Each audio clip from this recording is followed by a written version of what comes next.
Bom dia, boa tarde, boa noite. Estamos aqui mais uma vez retomando esse estudo que nós estamos fazendo junto com vocês. E a gente vai ver na aula de hoje, caderno 2, reações inorgânicas, que é um material que vocês têm, e meio ambiente. Química ambiental é uma coisa importantíssima, ok? Então vamos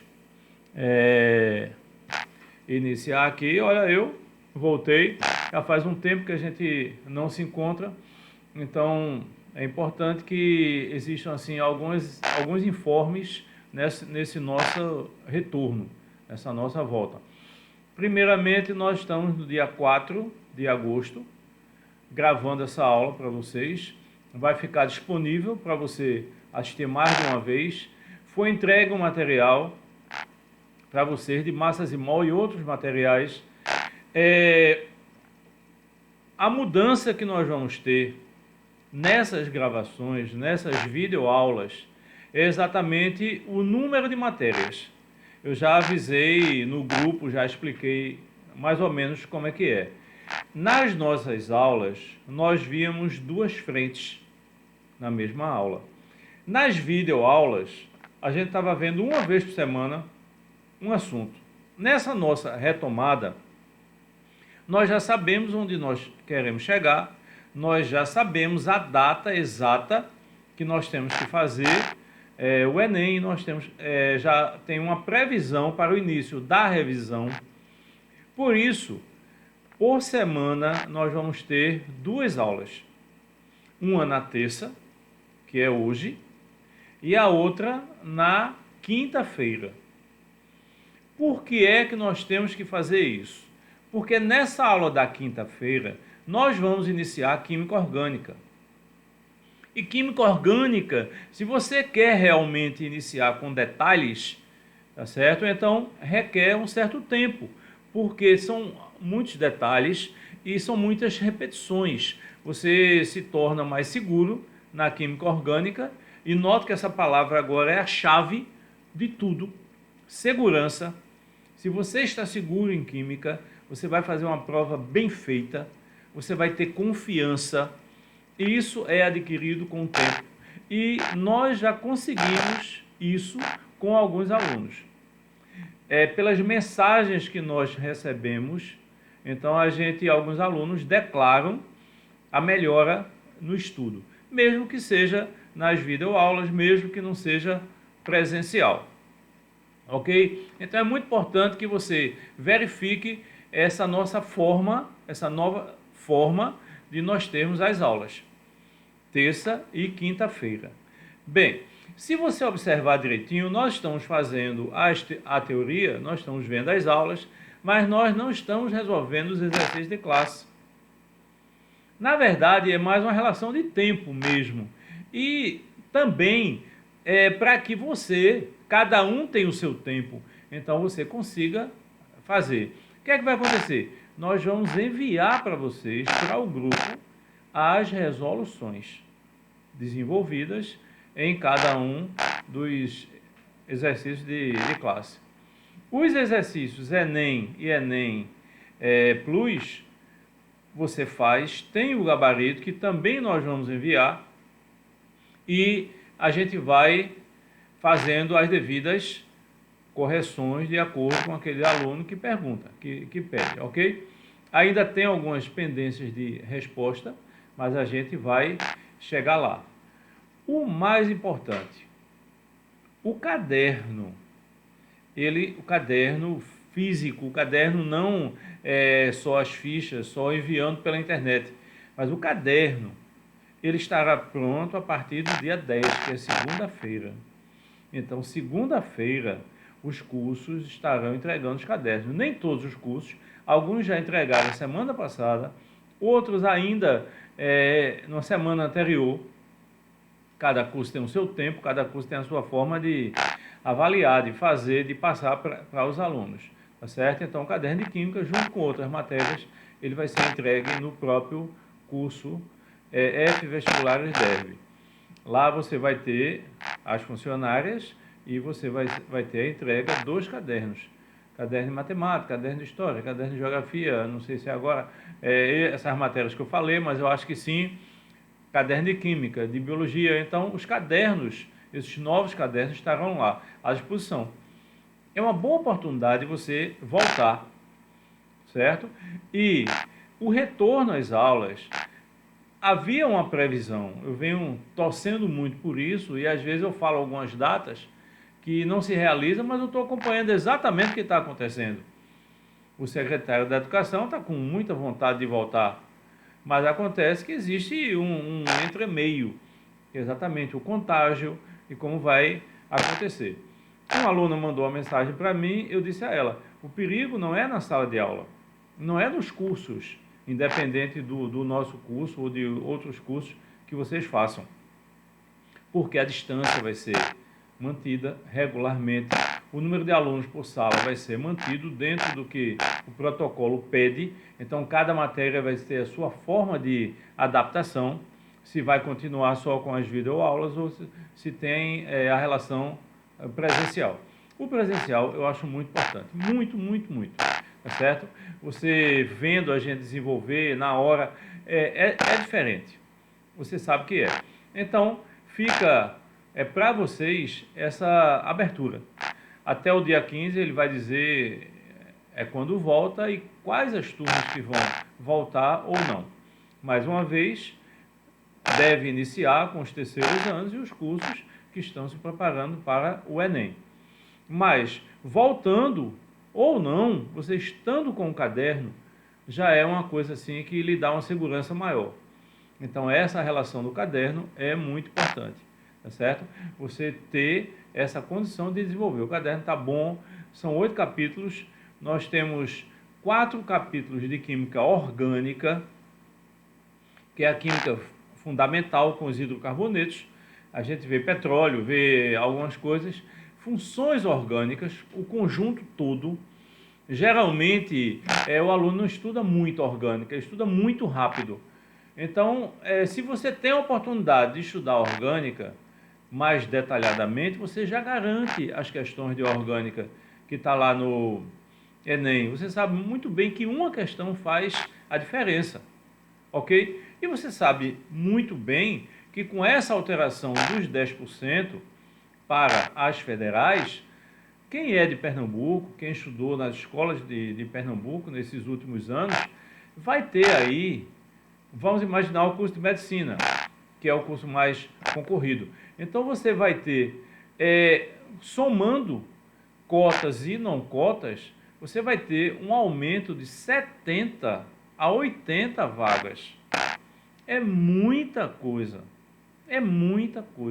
tá certo? Isso corresponde a uma entrada. Então vale a pena estudar. E você sabe que ciências da natureza tem peso 3. É o maior peso, é o que vai puxar a nota. E se me permite analisar, eu acho que química é aquela matéria que você tem condição de acertar todas. Porque química é 8 ou 80. Ou a pessoa fica lá nos 7 acertos, 6, 8 acertos, ou passa para 13, 14, 12, 15 acertos. Se é 8 ou 80, a gente vai sempre procurar 80, procurar o máximo. Ok? Então vamos estudando. Se tiver o retorno, voltem dentro de um protocolo. Como eu disse a vocês, uma aluna me perguntou, e a resposta que eu não falei é o seguinte, é que o perigo não tá nos cursos, o perigo está nos ônibus. Ok? Essa forma de um junto do outro, coisa assim, sem ter protocolo algum, esse é que é o perigo.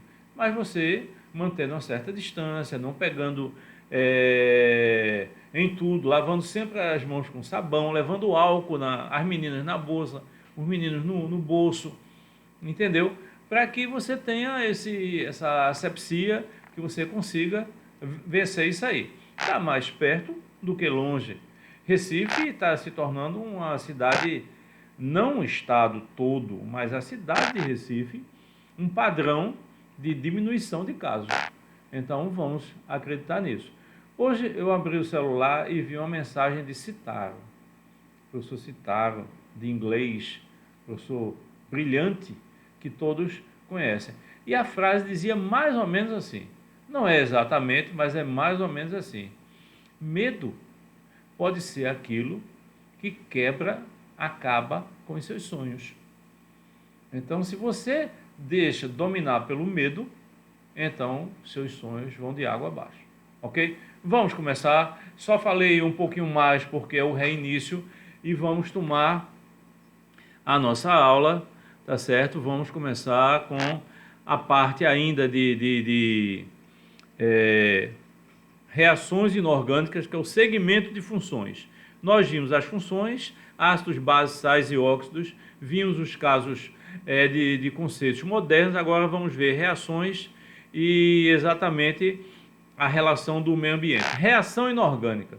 Reação, desde o primeiro dia de aula, que você sabe que é a associação com o fenômeno químico, e é exatamente uma transformação. Então, você pode transformar a matéria. Não esqueçam, no primeiro dia de aula eu disse a vocês que a natureza é formada por dois entes, apenas dois entes. Mas isso tudo é formado só por dois, o quê? Matéria e energia. Ok? E o que é que faz a química? Ela transforma a matéria. Transformar em novas substâncias. Então, reação inorgânica é exatamente isso. Para ocorrer, reação química é uma transformação química que para ocorrer necessita de determinadas condições de acordo com cada reação. Então você tem aí no primeiro quadro uma reação num tubo de ensaio em que está produzindo bolhas. Essa produção de bolhas já caracteriza a mudança de substâncias, nesse caso da reação, ok? No segundo quadro você vê a reação química mais importante de toda a história, até hoje, que é a formação do fogo, tá certo? E do lado direito, uma alusão como você usa em laboratório. Essa alusão é interessante, porque ele dá uma determinada ideia de que nada é muito rápido. Então notem essa sequência, são muitas reações, muitos processos. Então para você chegar onde você quer, você precisa de etapas. Então, você precisa ir vencendo essas etapas. Bem, vamos ver. Uma reação química é uma interação molecular. Então, ela modifica as moléculas, os agregados iônicos, os agregados metálicos. Ela modifica isso que está ali, dando origem a novas substâncias. Os átomos, eles permanecem. As substâncias é que vão mudar. Então eu tenho aí uma reação importantíssima. Metano com oxigênio, gás carbônico e água. É uma reação química. Olhe que o carbono que está no metano, olhe na equação. Não esqueçam bem a diferença entre reação e equação. Reação é o fenômeno, equação é a representação do fenômeno. Então você tem carbono do lado esquerdo. É o mesmo carbono que está do lado direito. Então, você tem carbono no metano, você tem carbono no CO2. Então, o carbono não mudou. O que é que ele muda, às vezes? É o NOx. E por que ele muda o NOx? Porque ele vai depender de quem está ligado. O NOx é apenas aquela atração dos elétrons. Mas o átomo é o mesmo. Então, numa reação molecular, os átomos são mantidos. As substâncias são modificadas. Ok? Bem, aí eu tenho exemplos, uma lama que queima e no deserto o gás que sai de um lago, por exemplo, de alguma coisa parecida. Fizeram um buraco aí na neve e encontraram esse gás. Primeiro da esquerda, uma lama que queima. Essa lama queima, note que não altera a sua mão, porque é um gás que sai da lama. Qual é esse gás? Metano. O gás metano vamos dizer assim, o gás mais simples. Então, quando você tem uma decomposição da matéria, as moléculas são muito grandes. Às vezes são polímeros, às vezes não são polímeros, mas são macromoléculas.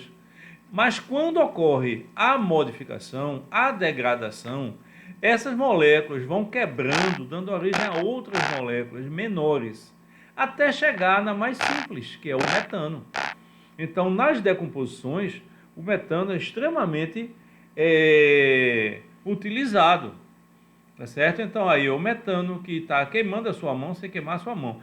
E ali você tem no deserto, ou então no Alasca, por exemplo, a partir da neve. Você sabe que essas regiões com neve, elas são extremamente ricas, tanto em petróleo e principalmente em gás.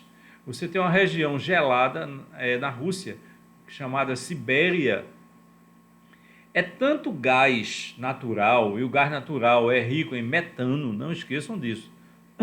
O gás de cozinha é rico em butano, e o gás natural é rico em metano, que é o mais simples. Polui menos. A poluição atmosférica devido às indústrias, ela está bem menor do que ela era, porque para produzir energia, para produzir fogo, produzir chamas, inicialmente foi lenha, depois foi carvão e depois óleo, que são moléculas grandes.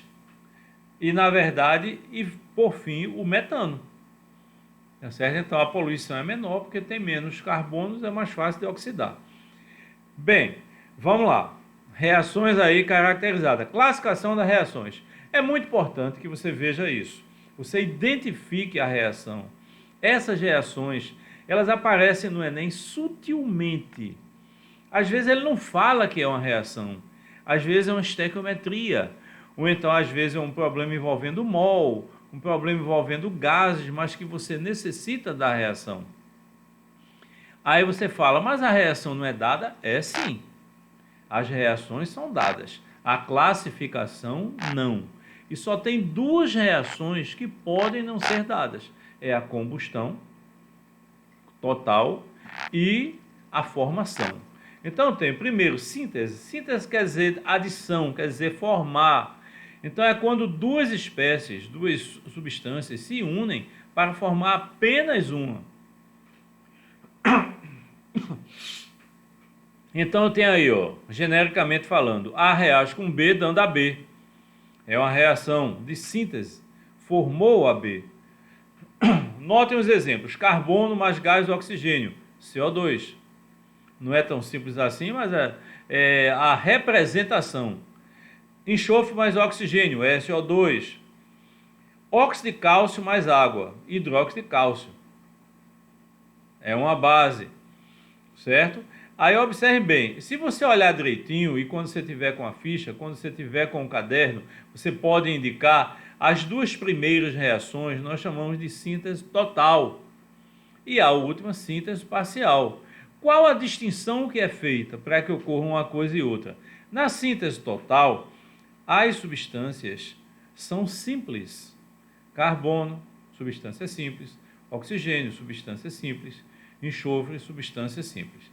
Na síntese parcial, uma das substâncias é composta. Não tem obrigatoriedade de ser as duas. Uma delas é composta. Aí, por que se chama de síntese parcial? Porque é como se ela já viesse de outra síntese.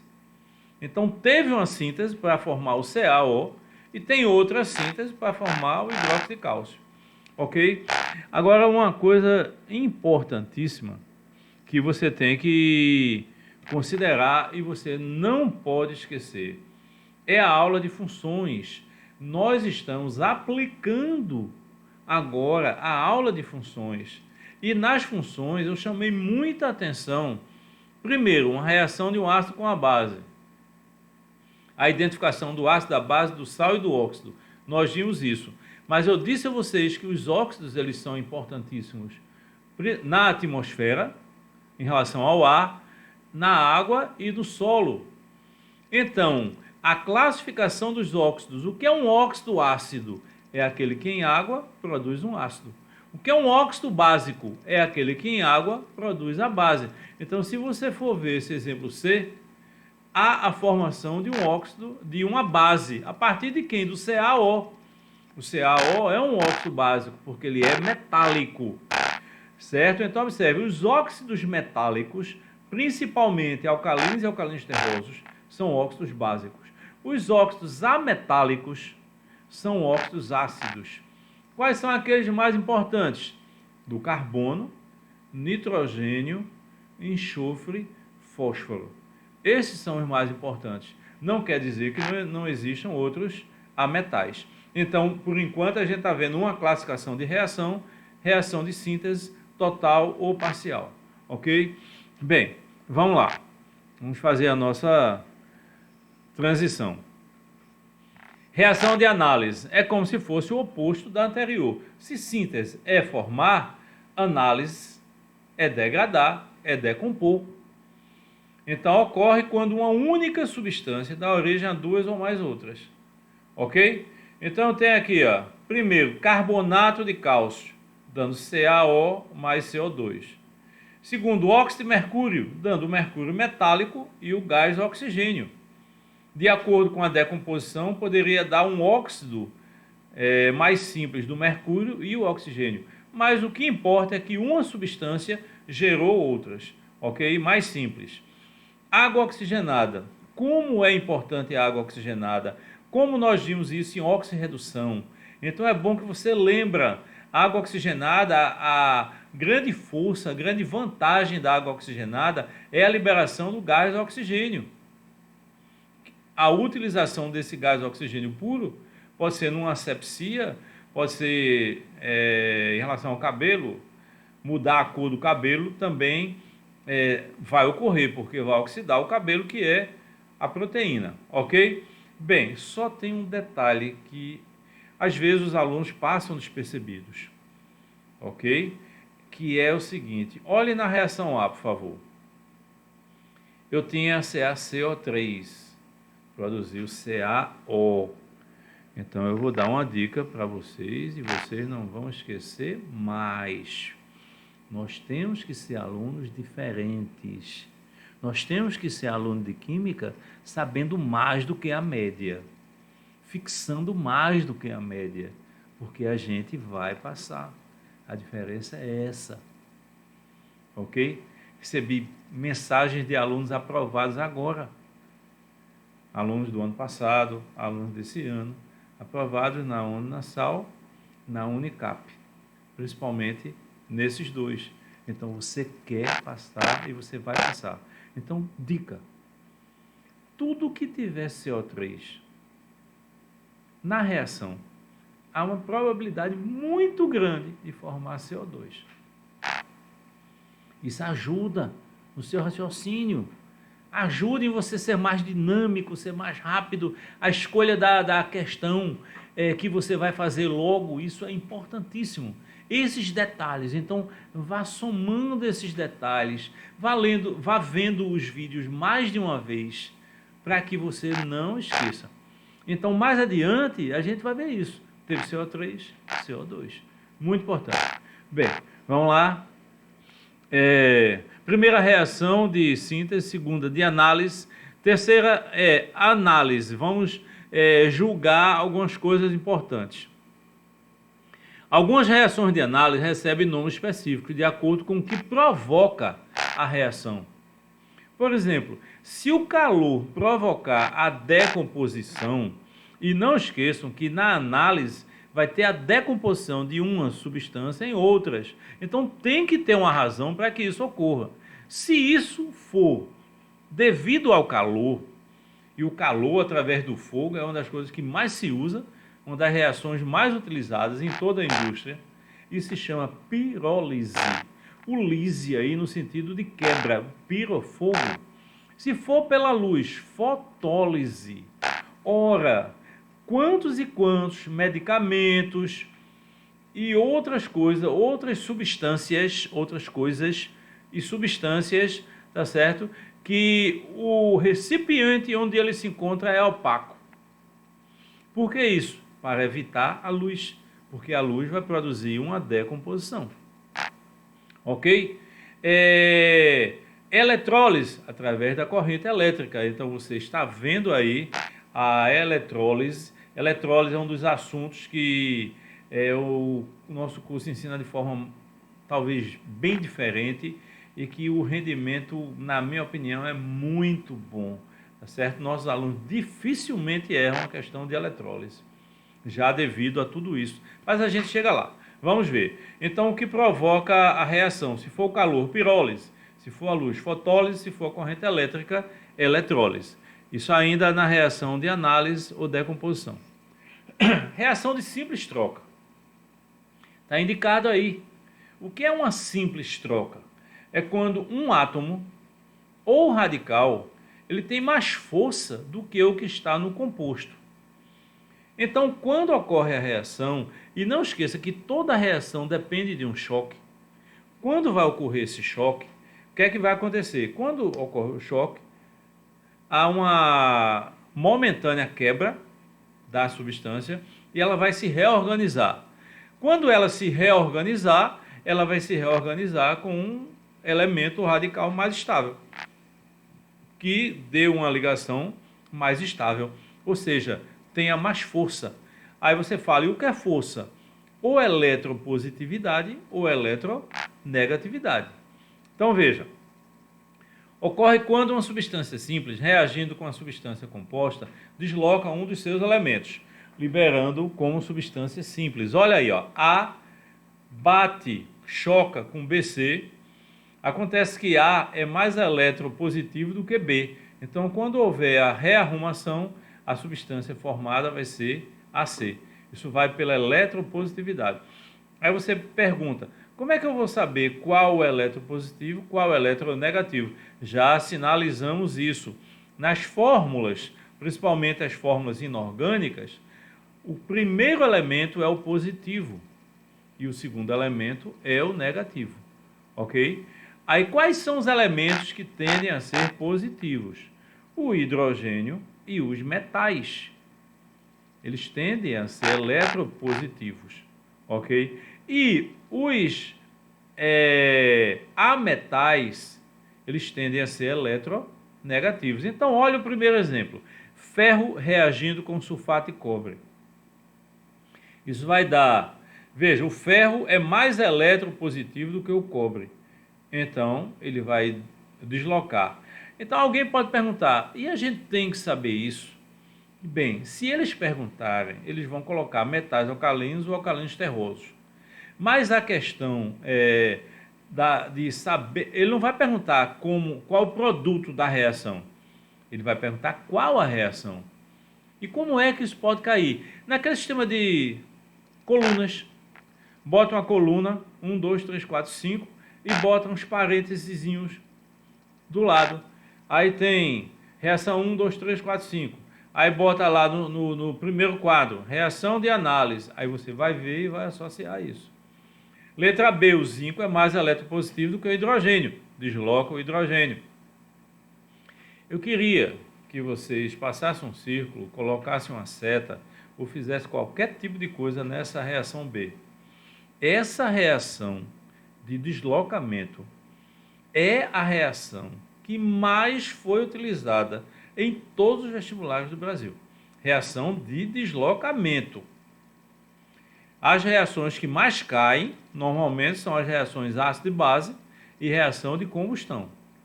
Em relação às reações de deslocamento, essa reação é uma das mais importantes, principalmente estequiometria. Por quê? Por causa do hidrogênio liberado. Ele pode fazer uma pergunta em relação ao volume de hidrogênio, ao número de moles e outras coisas parecidas. Bem, note que na letra A, o ferro deslocou o cobre, que é o primeiro radical. Na letra B, o zinco deslocou o hidrogênio, que é o segundo radical. Já na letra C, o cloro tirou o bromo. Aí você faz, olha, estava tão bonzinho, tirava o primeiro. Por que ele foi tirar logo o segundo? Por que não pode tirar o primeiro? Porque ele é um ametal. Metal desloca metal ou hidrogênio. Ametal desloca outro ametal. E por que o cloro tirou o bromo? Porque ele é mais eletronegativo. Não esqueçam. Metais eletropositivos, junto com o hidrogênio. Ametais eletronegativos. E como é que você sabe que o cloro é mais eletronegativo? Tabela periódica. Os dois pertencem aos halogênios. Então cresce a eletronegatividade de esquerda para direita e de baixo para cima. Então o cloro está acima do bromo. Bem, até agora, reação de síntese ou formação, análise ou decomposição e deslocamento ou simples troca. A simples troca ocorre de um elemento eletropositivo por outro mais eletropositivo, que eu falei para vocês, eletronegativo por outro mais eletronegativo. Então tem substância A, substância B, aliás, XY. Então o A vai tirar o X se A for mais eletropositivo do que o X, ok? Bem, acho que ficou bem claro.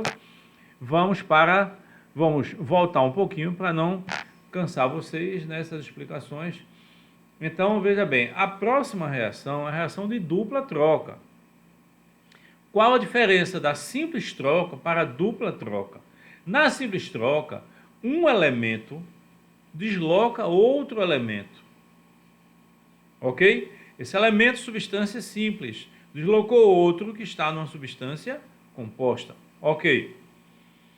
Na dupla troca não é assim não, ó. São dois, ó.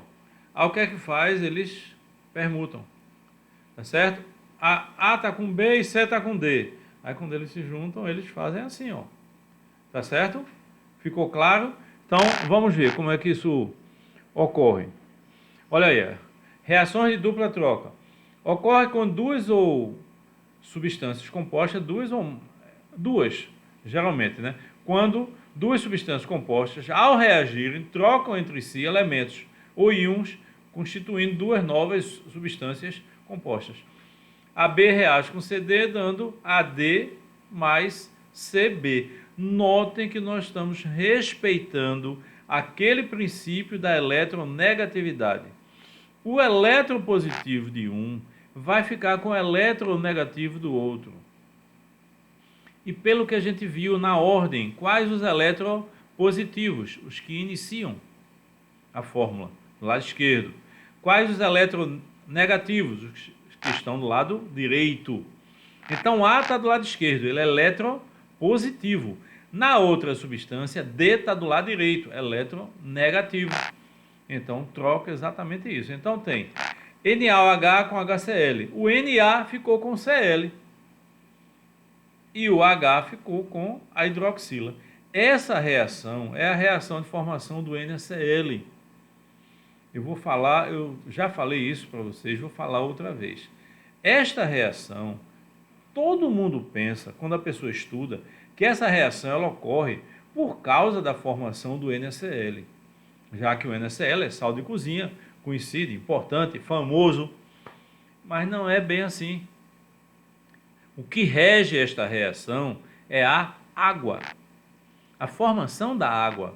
A água é uma substância estável, ok? Então é muito importante que se veja essa formação da água com a liberação da outra substância. O hidrogênio reagindo com a hidroxila vai formar água. O que foi que sobrou? O Na de um lado, o Cl do outro. Aí eles se unem. A água é covalente, já vimos isso 1 milhão de vezes, e o NaCl é iônico. Bem, na outra reação, KBr com AgNO3. Então, o positivo de um, K, o negativo do outro, NO3. Ag, positivo, negativo do outro, bromo. E assim faz a dupla troca. FeS com HCl, ok? Vai dar FeSL2 e H2S. Então, até agora, reação de simples troca, aliás, reação de síntese ou formação, análise ou decomposição, simples troca ou deslocamento e dupla troca. Só que a dupla troca ela tem condições. A dupla troca ocorre quando formar eletrólito mais fraco que os reagentes. Ou seja, se eu tiver um ácido do lado esquerdo e na reação de dupla troca tiver um ácido do lado direito, esse ácido do lado direito tem que ser mais fraco para poder a reação ocorrer. Formar substância menos solúvel que os reagentes na formação de precipitado. A palavra precipitado, que tanto é usada em química, muita gente passa o tempo todo e não identifica, não sabe bem o que é um precipitado. Precipitar é mudar de estado para um estado mais estável, mais compacto, vamos dizer assim. Então, o que é chover é uma precipitação pluviométrica, ou seja, precipitação da água. A água está na atmosfera, só que está na forma de vapor. Quando a quantidade de vapor é muito grande, passa para líquido. Então isso é uma precipitação, essa mudança de estado para um estado mais compacto. Vamos imaginar o sólido. Uma solução líquida, outra solução líquida. Juntos os dois formam um precipitado sólido. Então está lá. Então em estequiometria, em outras coisas, se fala muito nisso. Em precipitado, ok? Bem, formar gás ou vapor. Toda reação que formar gás ou vapor, ela tende a ocorrer. A não ser quando é inibida por alguma razão, mas a tendência de ocorrer, ela é evidente, existe. Então notem da esquerda um comprimido efervescente. Esse gás que sai é exatamente o CO2, tá certo? Porque deve ter substâncias que têm CO3. Voltando àquela ideia, teve CO3, deve formar o CO2. Qual é geralmente essa substância colocada nos comprimidos efervescentes? Bicarbonato de sódio. E qual a fórmula do bicarbonato de sódio? NaHCO3. Ok? Então essas condições para a dupla troca. Se tiver um ácido ou base do lado direito, tem que ser mais fraco do que o que está do lado esquerdo. Precipitação, formar um sólido, formar um PPT geralmente sólido, porque as soluções reagentes são líquidas, e formar gás ou vapor. Ok? Principais reações de dupla troca: neutralização ácido-base, que você já sabe de sobra. Para fazer os balanceamentos, o número de hidrogênios do ácido tem que ser igual ao número de hidroxilas da base. Se não tiver, você muda o coeficiente. E reação de precipitação, ok? Hidróxido de cobre, pouco solúvel em água. Aí você tem que lembrar da classificação, ó, da solubilidade. Bases solúveis, 1A e amônio. Pouco solúveis, 2A, e insolúveis as outras, ok? Bem, vamos lá. Vamos para a reação de combustão, mas antes vamos ter sequência. Vamos analisar, vamos associar uma coisa com a outra. Você não pode esquecer de ligações químicas. Você não pode esquecer de tabela periódica. Então você está usando isso. Você não pode esquecer de inox. Apareceu o NO3 ali em uma das reações. Eu fui bem enfático com vocês. NO3, se for na forma de ácido, HNO3, ele é um forte oxidante. Então, ó, vá somando essas informações. Você vai ser um aluno diferente. Você é um aluno diferente. Um aluno com conteúdo e um dinamismo diferente. Vamos lá, vamos buscar. Não deixem o medo embargar o seu sonho. Não faça isso. Está mais perto do que estava longe. Você acaba de ganhar. Quem vai fazer medicina, que é o curso com a maior nota, é o curso que a maioria das turmas se procura, mas você acaba de ganhar 80 vagas na Universidade Federal de Pernambuco. Então vá buscar, ok? Sem medo, vamos embora, vamos. Acreditem, acreditem, sempre acreditem. Isso é muito importante. Bem, reação de combustão. Essa reação é muito antiga. Entendeu? A reação de combustão foi no Paleolítico Inferior. Se sabia que tinha fogo, a relação à descoberta do fogo, se sabia que existia o fogo. Só que esse fogo era produzido geralmente através de raios. Se chovia muito, que era glacial, depois muita água, muita chuva. Então, quando a gente fala assim, não é um dia, dois não, viu? São, sei lá, 10 mil anos, 100 mil anos, ou coisa assim parecida, milhões de anos. Então, o que é que ocorre? A chuva, vinha o raio, a quantidade de raios era maior, por causa da quantidade de nuvens densas, e caía o raio, queimava a madeira. Então, no Paleolítico Inferior já se tinha o conhecimento disso. Então, eles faziam o que? Eles conservavam a chama para que ela não apagasse.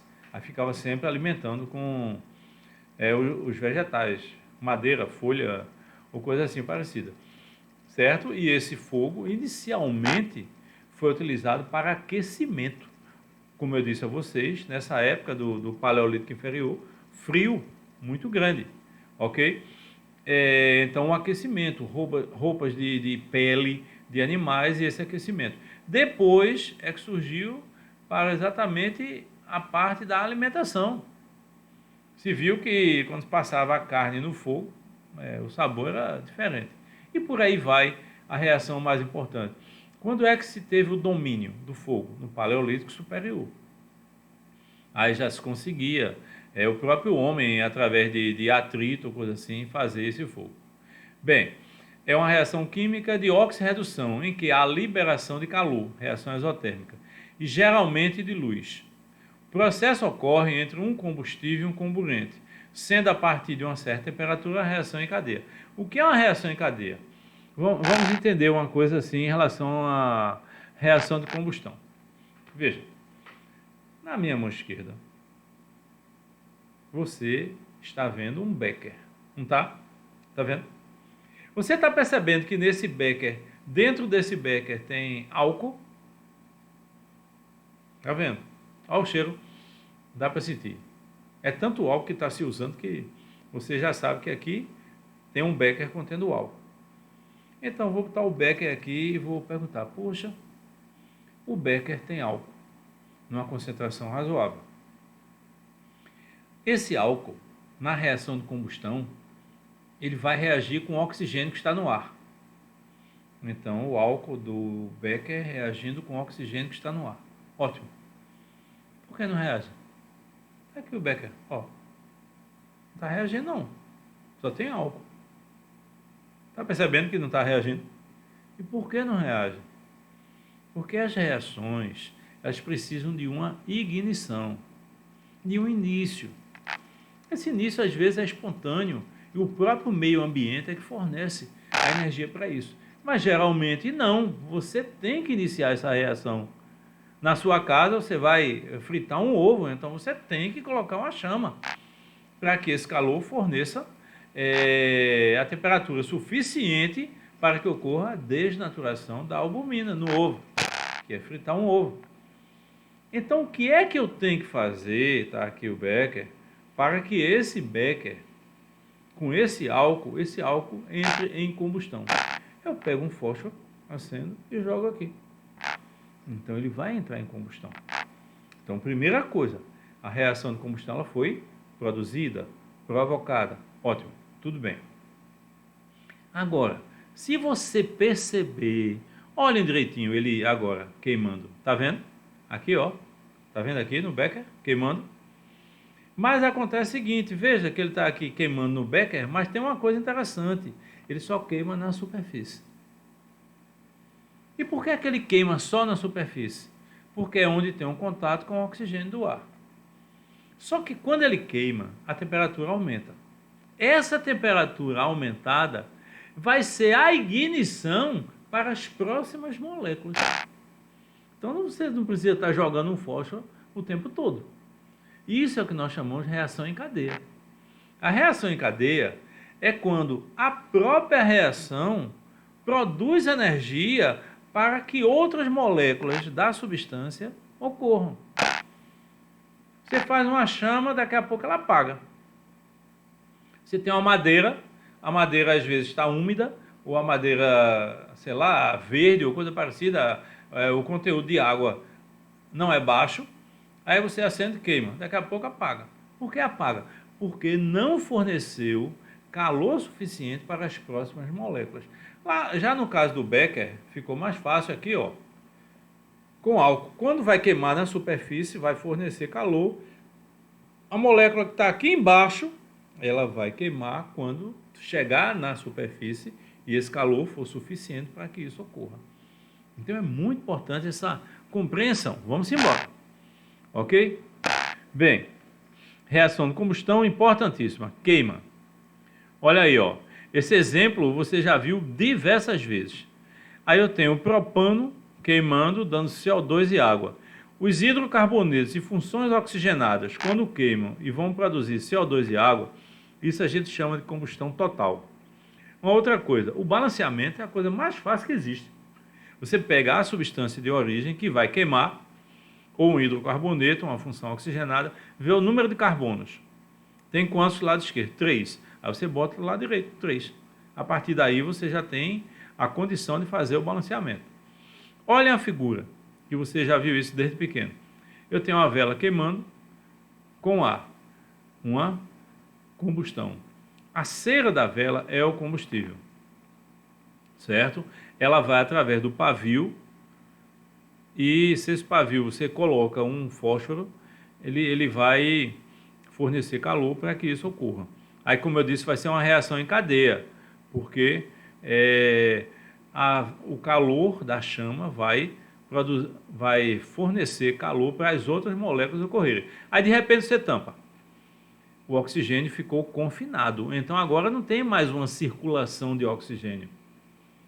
Ok? Porque o ar não vai passar. Então, com o passar do tempo, o que é que vai acontecer? Acabou o oxigênio. Tem o combustível? Tem, que é a vela, mas não tem o comburente. Ok? Bem, vamos lá. Reações específicas. Calcinação. Aquecimento de corpos inorgânicos. Para provocar decomposição, geralmente com a obtenção de óxidos metálicos. A palavra calcinação estava inicialmente restrita à obtenção de cal, por isso é que se chamava calcinação. Então tem o carbonato de cálcio, que foi que deu origem ao termo calcinação. Você aquece e produz o óxido de cálcio e o CO2 que é liberado. Isso aí ocorre em, por exemplo, minas de cal. Você pega o carbonato de cálcio, que é o calcário, aquece e produz o óxido de cálcio, que é o cal. O cal já foi usado como tinta diversas vezes. Hoje em dia não é mais. Hoje em dia as tintas são plásticas, são polímeros, uma qualidade muito melhor, uma eficiência muito melhor. Mas já foi em relação a isso. Hidróxido de alumínio se decompõe, produzindo óxido de alumínio e água. Então, geralmente, vai produzir o óxido do elemento. Por exemplo, carbonato de cálcio, então vai produzir o óxido de cálcio. E o óxido de cálcio, por que essa O? É CaO. Porque o cálcio só tem um NOx, que é o NOx mais 2. Ok? E aí do lado você tem uma torre, onde está ocorrendo a calcinação industrial. Então, calcinação. Esse material que é usado na calcinação é o cadinho de porcelana, que é um recipiente pequeno, mas que suporta uma temperatura muito alta. Ustulação é processo metalúrgico pelo qual se tratam minérios, especificamente sulfetos, pelo aquecimento feito a seco. Certo? Na verdade, é uma queima, em presença de corrente de ar, fornecendo o óxido metálico e o SO2. Então, ustulação é como se fosse uma oxidação específica para elementos que têm enxofre, tá certo? Minério, especificamente os sulfetos. Então tem sulfeto de zinco, persulfeto de ferro 2, sulfeto de chumbo 2. Ok? Então, basicamente, sem a presença dos metais nobres, mas os metais mais comuns, nessa reação vai produzir o óxido metálico com a liberação do SO2. Então, ustulação. Metais com a água. Antes dos metais com a água, eu quero dizer uma coisa a vocês, que é importantíssimo. Ustular, queimar. Então, nós temos aqui termos que levam ao conceito de queima. Combustão, incineração, ustulação, calcinação. Tudo isso é queima. Tudo isso é reação indiretamente ou diretamente de combustão. Então, quais os termos populares, genéricos, para você indicar qual é essa combustão? Se você queima uma substância orgânica, essa queima é chamada de incineração. Então, você vai incinerar um corpo, você vai incinerar o lixo, vai incinerar a madeira. Queimar substâncias orgânicas, incinerar. Se você vai queimar substâncias inorgânicas, é calcinar. E se você vai queimar uma substância inorgânica que tem um enxofre, como principalmente os sulfetos, isso é ustular. Então, olha os 3 termos usados para queima. Combustão, que é vulgarmente incineração, todos são de combustão, mas a incineração, combustão de substâncias orgânicas, calcinação, substâncias inorgânicas, e ustulação, sulfetos. Opa, tá bom demais, estão ficando no ponto, hein? Vamos ver. Reações de metais com a água. Os metais reagem com a água, principalmente os metais alcalinos e alcalinos terrosos. Essa reação é uma reação de deslocamento ou simples troca. O metal vai deslocar o hidrogênio da água. E quando é que isso é possível? Quando você tiver um metal mais eletronpositivo do que o hidrogênio. Qual a reação de metal com a água mais importante? É com o sódio. Porque ela é muito energética, quer dizer, ela libera uma quantidade de energia muito grande. E essa energia queima o hidrogênio que é produzido na própria reação. Então você tem às vezes pequenas explosões, você tem pequenos estampidos e com uma iluminação. Então tem aí, ó, com a produção de luz. Alguns metais reagem com a água, deslocando o hidrogênio, reação de simples troca, produzindo os respectivos hidróxidos e desprendendo o gás de hidrogênio. Os metais alcalinos e alcalinos terrosos reagem com a água a frio. Vamos ver aí, ó. Olha a reação. Sódio reage com a água. Um conselho: nas reações, sejam inorgânicas ou orgânicas, nunca olhem a água como sendo H2O. Olhem a água como sendo HOH. Então, qual o radical positivo da água? H+. Qual o radical negativo da água? OH-. Então, o sódio é mais eletropositivo do que o hidrogênio, então ele vai deslocar. Então, o sódio ficou com a hidroxila e o hidrogênio foi liberado na forma de gás. Note que essa reação libera energia. Todas vão liberar energia, só que a quantidade do sódio, essa liberação, ela é maior do que o normal. Então, essa energia que é liberada vai queimar o hidrogênio. Aí você pergunta, e por que queima o hidrogênio? Porque o hidrogênio é o combustível mais forte que existe, combustível natural. A quantidade de calor é muito grande. Ele é tão forte que ele é usado nos foguetes. Um foguete, para sair da órbita da Terra, ir para Marte, ir não sei para onde, levando uma sonda ou coisa parecida, ele tem que ter muita energia para vencer a gravidade. E isso é através de queima, por isso é que você vê aquela chama tão intensa. E essa queima através do hidrogênio, ok? Metais alcalinos reagem com a água, desloca do mesmo jeito, desloca o hidrogênio, só que não tem a mesma energia. Então não chega a ser explosivo como os metais alcalinos, como o sódio, né? Magnésio também, a mesma coisa. Então note que os alcalinos têm uma capacidade de reação explosiva, principalmente o sódio, por causa da energia que é liberada, e serve como ignição para o gás de hidrogênio, que é combustível. Já os alcalinos terrosos, eles reagem, mas geralmente sem explosão. Ok? Tranquilo? Bem, vamos passar agora para uma coisa importantíssima. Nós estudamos as funções ácidos, bases, sais e óxidos. Lembro como identifica um ácido. Genericamente falando, claro que as substâncias orgânicas têm exceção e sempre em química tem exceção, mas você pode dizer ácido começa com hidrogênio, base termina com hidroxila, sal nem começa com hidrogênio nem termina com hidroxila, óxido só tem 2 elementos e um deles é o oxigênio. Menos o flúor. O flúor é o único elemento mais eletronegativo do que o oxigênio, então não entra na relação dos óxidos. Mas todos os outros elementos ligados ao oxigênio são óxidos. Os óxidos são formam as substâncias que existem mais na Terra, no ar, principalmente CO2 e outros, sem contar as substâncias simples. Então a quantidade no ar não é tão grande como no líquido ou no sólido, tá certo? Então observe bem, na água, a própria água pode ser considerada um óxido, então note a quantidade. Nos solos, o que é areia? Sílica, SiO2, então óxidos. Todos os minérios que você verifica aí, estuda, minério de alumínio, minério de ferro, minério de manganês, todos são óxidos. Então os óxidos são importantíssimos.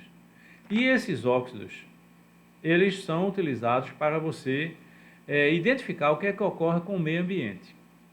A gente vai estudar meio ambiente, química ambiental.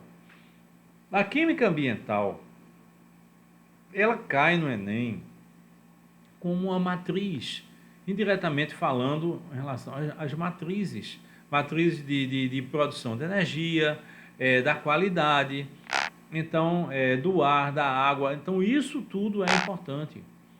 Eu posso dizer a vocês que a química ambiental aplicada, ela às vezes cai em 2 questões, 3 questões, às vezes sozinha, às vezes junto com outro assunto, tá certo? Então é importante que você veja, que você aprenda isso. E o que é química ambiental?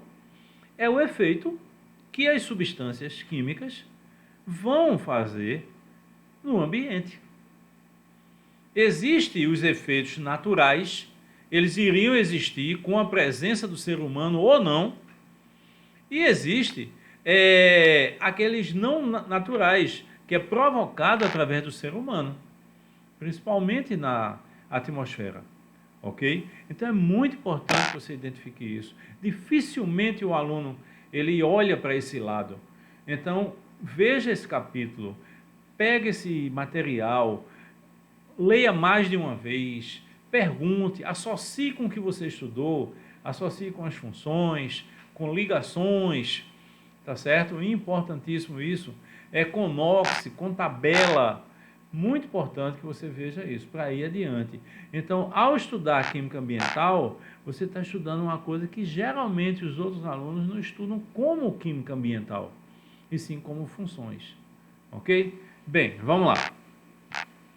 Vamos ver essa parte da transição. Química ambiental. Química ambiental é a parte da química que estuda processos químicos que envolvem o meio ambiente. Como eu falei para vocês, quais as substâncias químicas que vão influenciar no meio ambiente. Esses processos químicos são naturais e por interferência humana. Ok? Os naturais iriam existir com a presença ou não do ser humano. Aí você diz, como é que um processo natural pode influenciar? Principalmente pelas transformações, pela degradação. Como assim, se não tem um ser humano? Os mangues, os pântanos. Um pântano ou um mangue é uma verdadeira transformação.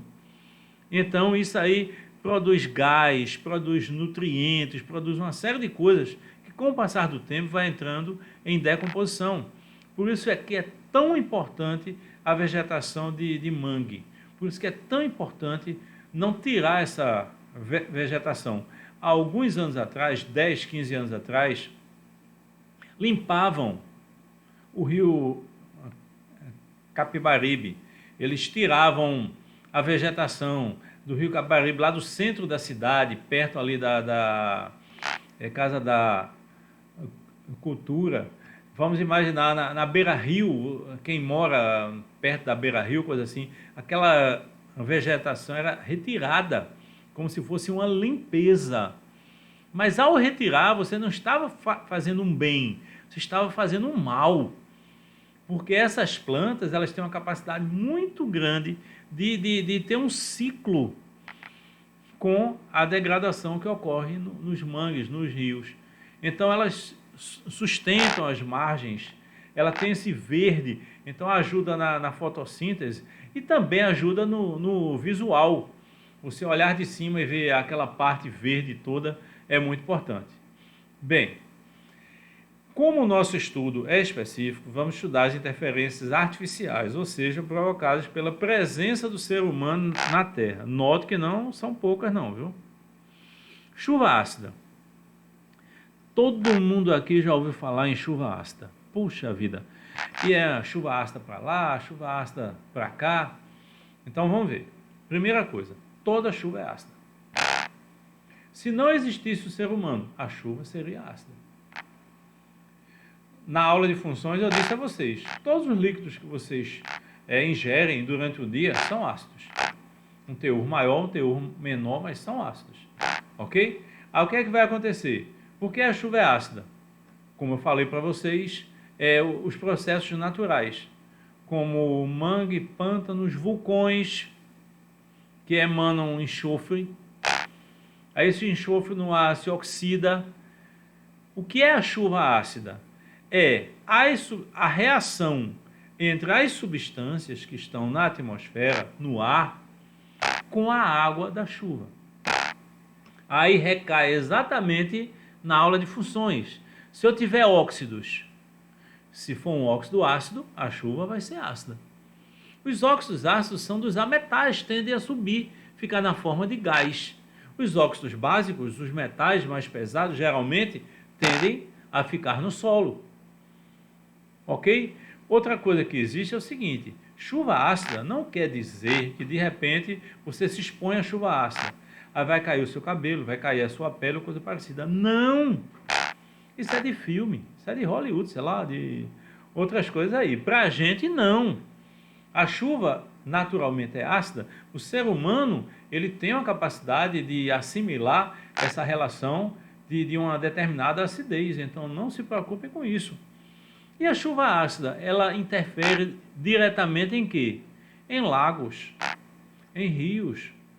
Se você está numa região que tem uma produção de óxidos ametálicos muito grande e perto dessa região você tem um lago, esse lago praticamente morreu. Qual o país que tem assim, uma das maiores quantidades de lago no mundo? É o Canadá. O Canadá tem uma quantidade de água doce muito grande devido a esses lagos que existem, certo? Os países que vivem perto de cordilheiras ou coisa assim, quando derrete o gelo que está lá em cima da montanha, vai produzir produz os lagos. E se de repente você tem uma indústria, tem alguma coisa que joga substâncias, quando a chuva cair no lago, vai aumentando a acidez. Ora, existe uma capacidade de suportar essa acidez, mas essa capacidade é limitada. Principalmente para o peixe que está lá. Tá certo? O peixe, aparentemente, existe muito, né? Então você acha que é uma coisa altamente estável, mas não é. Se tiver uma pequena alteração de temperatura, pequena alteração de micro-organismos, tá certo? De acidez, isso pode acabar com os peixes, com outros animais marinhos, tá certo? No caso dos mares, influencia diretamente os corais. Temperatura muito alta, acidez muito alta, vai interferir nisso. Então, como eu disse a vocês, essa relação do meio ambiente, ela é muito importante e provocada pelo ser humano. Bem, vamos lá. Fazer a nossa transição aqui. Chuva ácida. Seguindo a teoria da acidez e basicidade, dizemos que a 25 graus o sistema com pH menor que 7 é considerado ácido. Então é considerado ácido dessa forma, toda a chuva da Terra é ácida, porque toda a chuva tem um pH menor que 7. Mesmo sem a presença do ser humano na formação da Terra, pós-primitiva, a chuva seria naturalmente ácida, devido aos gases presentes na atmosfera, como eu falei para vocês, lançados através de atividade vulcânica, decomposição da matéria orgânica ocorrida em pântanos e atividade de respiração vegetal nas florestas. Essa atividade, ela está ligada diretamente ao CO2. E o CO2 na atmosfera, quando chove, vai produzir uma chuva ácida. Não a chuva ácida com acidez muito acentuada. Porque na água, esse CO2 vai formar o H2CO3, que é um ácido instável. Então ele tende a voltar a ter um determinado equilíbrio. mas mesmo assim a chuva é relativamente ácida. Dizemos hoje em dia que uma chuva é considerada ácida quando existe uma intensificação dessa acidez, geralmente a formação de entrópica, ou seja, pelo homem. O padrão para uma chuva ser considerada ácida a 25 graus é menor do que 5,5. Então, toda chuva é ácida. A água que você bebe geralmente está em torno disso ou menor do que isso. O que provoca a chuva ácida é a poluição atmosférica. Gases lançados na atmosfera através da atividade humana, como a queima de combustíveis fósseis, atividade industrial e uso de termoelétricas. Uma felicidade que nós temos que dizer para você. Cada vez mais ocorre a substituição de termoelétricas. Tá certo? E cada vez mais as termoelétricas que ficam, elas não são à base de óleo diesel. Elas passam a ser à base de gás natural, como eu falei para você, que polui bem menos, sem comparação. Ok? Então, essas atividades humanas vão deixar a chuva mais ácida. Imagine os carros. Imagine, você está numa rua e tem, sei lá, 1000 carros, todos ligados, lançando aquele gás na atmosfera. Então, naturalmente, a chuva ali vai ser ácida, certo? Uma outra coisa que ocorre, é interessante, é o seguinte: a poluição atmosférica, às vezes, ela é terrível. Por quê? Porque ela é produzida por um país, mas o efeito vai para outro país. Ela é produzida num bairro, mas o seu efeito é em outro bairro. Aí você, por que isso ocorre? Você me pergunta. Por causa dos ventos. Se a poluição atmosférica corresponde a óxidos, a substâncias que são lançadas no ar, se o vento arrasta, então ele vai, quando chover, vai chover em outro local. O maior exemplo que eu dou a vocês é o seguinte: em relação à poluição normal atmosférica. O sul do país, Santa Catarina principalmente, mas outros estados, eles são assim especialistas em produzir carvão vegetal. Carvão vegetal, você sabe que é a partir da queima da madeira. Carvão natural, o Brasil não tem. Ou se tem, eu desconheço. É uma quantidade muito pequena, mas aquelas minas de carvão, como você tem na Europa, aqui não tem. Então, o carvão é vegetal. O carvão daqui também não é usado para aquecimento, como é na Europa, em outros países asiáticos. O carvão aqui é usado churrasco, sei lá, uma queima aí qualquer, mas é diferente. Aí o que é que ocorre? Na formação, na produção do carvão vegetal, há uma combustão incompleta. Essa combustão incompleta lança CO na atmosfera, além do CO2. Então, a combustão incompleta tem o CO2, mas também tem o CO e o C. Então, isso é um ente poluente. Só que ele é gerado nos estados do sul. O vento vem e naquela região há uma probabilidade de ciclones fácil, não como nos Estados Unidos, mas aquelas inversões. Então esse vento vem e arrasta. Aí chove ácido no Uruguai. O que é que o Uruguai tem a ver com as minas de carvão do sul do Brasil? Nenhuma, mas a poluição vai para lá. Então esse movimento dos ventos faz com que aumente a poluição atmosférica. Um outro exemplo que eu gosto de dar não é em relação aos gases, ok? É em relação ao acidente nuclear, que foi a usina de Chernobyl, lançou resíduos radioativos na atmosfera, mas o vento arrastou e nos países nórdicos, como a Suécia, então a radiação aumentou muito mais. Como é a atmosférica, e a atmosfera envolve todo o planeta, automaticamente vai ser produzido num local e pode ir para outro. Não tem importância. Mas eu acho uma coisa terrível. Então, bem, antes de ir adiante, a atmosfera é poluída quando você joga substâncias incomuns ou comum em excesso, tá certo? Para aquele meio. Quais são os poluentes mais comuns? São os óxidos. Quais são os óxidos? Os óxidos ametálicos. Quais são os principais ametais poluentes? O carbono, o enxofre e o nitrogênio. Existem outros, outro tipo de óxido, mas geralmente são esses aí, tá certo? Através da indústria, através do que você tem desenvolvido. Bem, a chuva ácida é provocada na atmosfera, gases lançados como queima de combustíveis fósseis, atividade industrial e uso de termoelétrica. Olha uma figura que caracteriza bem isso. Você tem a indústria, olha os gases que ela produz através do enxofre, nitrogênio e carbono. Aí você pergunta, por que esses gases? Por que esses óxidos? Porque eles são elementos leves, relativamente leves. Então, quando queima, eles vão subir na forma de óxido.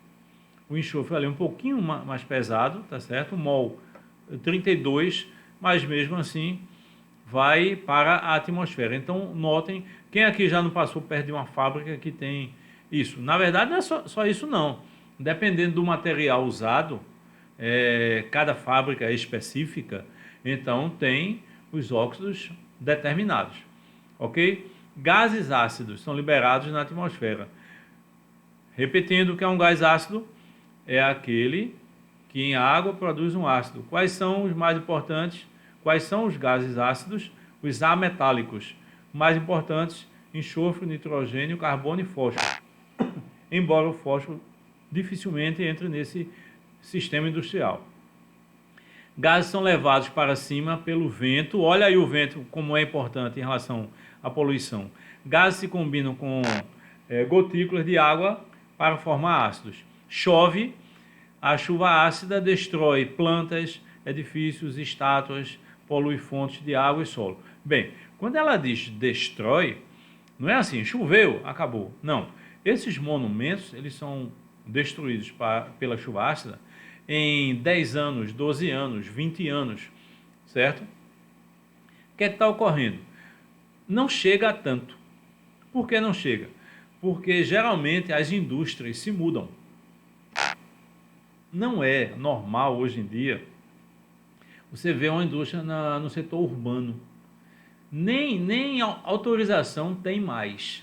Recife já foi uma cidade com diversas indústrias no setor urbano. A Souza Cruz é uma companhia de cigarros, açúcar, tá certo? Algumas indústrias que usavam matéria-prima suficiente para isso e outras, tecido, tá certo? Na área urbana. Mas com o passar do tempo, Recife é uma cidade com uma área pequena, né? Então ela foi se afastando para outros locais. Muito importante, muito interessante isso. Mas vejam esse ciclo. O mais interessante que eu vejo aqui é exatamente isso, você identificar esse ciclo, ok? De que forma? É produzido num local e, na verdade, vai para outro, ok? Bem, vamos adiante. Quais os principais gases que provocam chuva ácida? Os gases que provocam chuva ácida são óxidos, como eu disse a vocês, especificamente óxidos ácidos. Quais elementos? Carbono, enxofre e nitrogênio. Bem, carbono, CO2. O CO2, como eu falei para vocês anteriormente, ele produz o ácido carbônico, H2CO3. Esse ácido, ele é instável, então ele retorna de acordo com o meio. Então essa acidez sempre fica muito pequena se for em função do CO2, mas não quer dizer que não exista, ok? Bem, vamos lá, já gravou bem os óxidos poluentes na atmosfera para a chuva ácida. Enxofre. Às vezes a indústria libera o SO2. mas às vezes libera só S, tá certo? Sai na forma de vapor, junto com outro gás ou coisa parecida. Bem, o enxofre na atmosfera se oxida em SO2.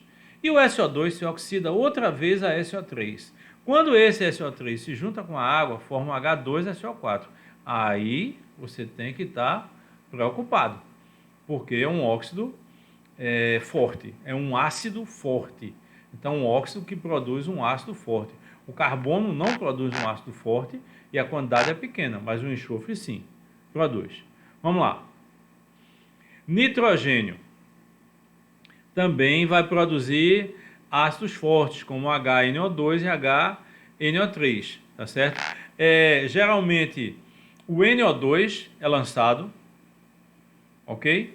E pode ser formado a partir do nitrogênio e oxigênio, e a energia de ativação geralmente em tempestades, quer dizer, mesmo que o ser humano não tenha uma fábrica, não tenha nada que libere NO2 para a atmosfera, esse NO2, em alguns locais específicos, seriam produzidos por causa das tempestades, certo? A tempestade, uma relação de energia muito grande, aí iria pegar o nitrogênio, porque você deve se perguntar, né? No ar, qual gás que tem mais? É o nitrogênio, 78%. Em segundo lugar, o oxigênio, 21%. E por que eles não se unem para formar o NO2? Não são reativos o suficiente. Mas quando tem uma energia excessiva, automaticamente essa reação vai ocorrer. E essa energia, raios de uma tempestade. Então, quando você vê uma tempestade, quando você vê esses raios, além da chuva, além de tudo, a poluição atmosférica também aumentou. Olhe essa foto. Na verdade, deve ser um país frio, né? Que o escapamento está saindo e concentrando o vapor. Aqui a gente praticamente não vê. Mas lá atrás, se você for ver essa imagem, lá atrás é uma fábrica. Então você está no local. É uma coisa interessante. Recife não é uma cidade poluída. A poluição atmosférica é muito baixa em Recife. Aí você pode dizer, poxa, eu pensei que fosse alto e todo mundo fala isso. Não. Você tem que ir em cidades como São Paulo, você tem que ir em cidades como Santiago do Chile. Aí você sabe o que é uma poluição atmosférica. Em Santiago do Chile, e todo mundo que vai tira fotos do entardecer, aquele sol vermelho, bonito, mas não sabe que aquele efeito é produzido pelos agentes poluidores que estão na atmosfera. Recife não tem. A cidade do Nordeste não tem. Nenhuma delas tem uma poluição tão acentuada assim. Ok? Do ar. Entenda bem, viu? Vamos ver. Efeito estufa. Então, na química ambiental, o primeiro caso é a chuva ácida. O efeito estufa. O que é o efeito estufa? É uma alusão às estufas. E o que é uma estufa? Vamos imaginar assim. É uma casinha, tá certo? Eu gosto de falar olhando para você, isso é importante. O que é o efeito estufa? É uma casinha, vamos dizer assim, com telhado de vidro, paredes de vidro, que foi desenvolvida na Europa para que as plantas elas tivessem uma sobrevida, um desenvolvimento, mesmo em épocas frias. O que acontece com o efeito estufa? O que é uma estufa? Recebe o calor e devolve uma parte menor. Vamos imaginar que você receba uma quantidade X de calor. Pela reflexão, normalmente esse X seria devolvido, uma parte ficaria no solo, mas o efeito estufa, na estufa das plantas, e o princípio é esse, por isso é que é de vidro, o calor entra, mas não sai, fica estufado, fica lá na relação da estufa, dentro, ok? Então é importante isso. O efeito estufa é uma coisa boa ou ruim? Resposta: é uma coisa boa, muito boa. Mantém a temperatura do planeta. Então o planeta ele só tem essa variação baixa de temperatura, e na verdade é baixa, né? Só nos desertos em que a variação dia e noite pode chegar a 50 graus de diferença, mas normalmente a variação de temperatura é baixa graças ao efeito estufa, que são esses gases que estão na atmosfera naturalmente e que retêm o calor. Ok? Mas o que é que acontece? Se esse efeito estufa ele é muito acentuado, então ele vai reter mais calor do que o normal. Então, a Terra naturalmente vai aquecer mais. Aquecendo a Terra prejudica todo o sistema.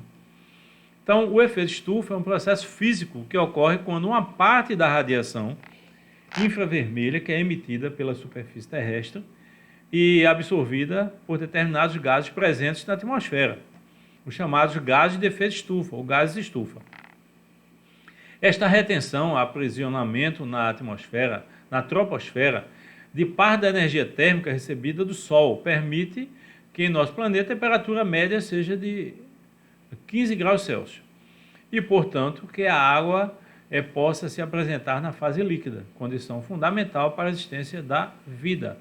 Aí você diz, 15 graus aqui não é não, mas é uma média do mundo, por causa das regiões muito frias. Então aí ele pegou os polos, que são extremamente frios, Equador, e fez uma média em relação a isso. Bem, vamos ver. Olha como ocorre. Radiação do Sol, a atmosfera. Essa atmosfera aqui tem um limite com a linha azul. Parte do calor escapa para o espaço. Parte do calor é retido na Terra. Ok? Tem uma coisa importante que muita gente não sabe, é bom que você saiba. Ocorre uma mudança de raio. Quando chega a luz do Sol, ela chega com raios ultravioleta. Quando ela bate no solo,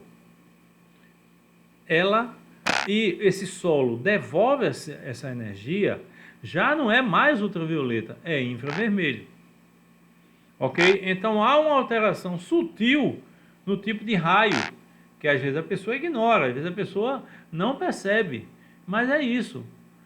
Qual uma solução para que a Terra não aquecesse tanto? Que existissem mais telhados brancos. Porque o branco, ele não adquire o calor, ele reflete o próprio raio ultravioleta. Então veja qual é o normal. Vem aqui o raio ultravioleta, bate na superfície, aquece a superfície e ela devolve o infravermelho. Se a superfície é branca, então quando o raio ultravioleta vier, ele mesmo é refletido. Essa superfície branca, ela existe nas geleiras, ela existe nas superfícies de gelo. Então notem como tudo é muito sério. A partir do instante que ocorre um aquecimento, essa superfície de gelo vai diminuir. Então cada vez mais vai aumentar o calor na Terra, devido a isso. Vamos fazer alguma coisa para mudar. Esse calor não depende só da gente. Esse calor vem também por causa da série de explosões solares. Não esqueçam que o Sol está prestes a entrar na UTI. Ele já está em processo final, quer dizer, um processo final de milhões de anos, mas que para a gente vai ser influenciado agora, ok? Mas entendam bem que a gente também tem que fazer a nossa parte.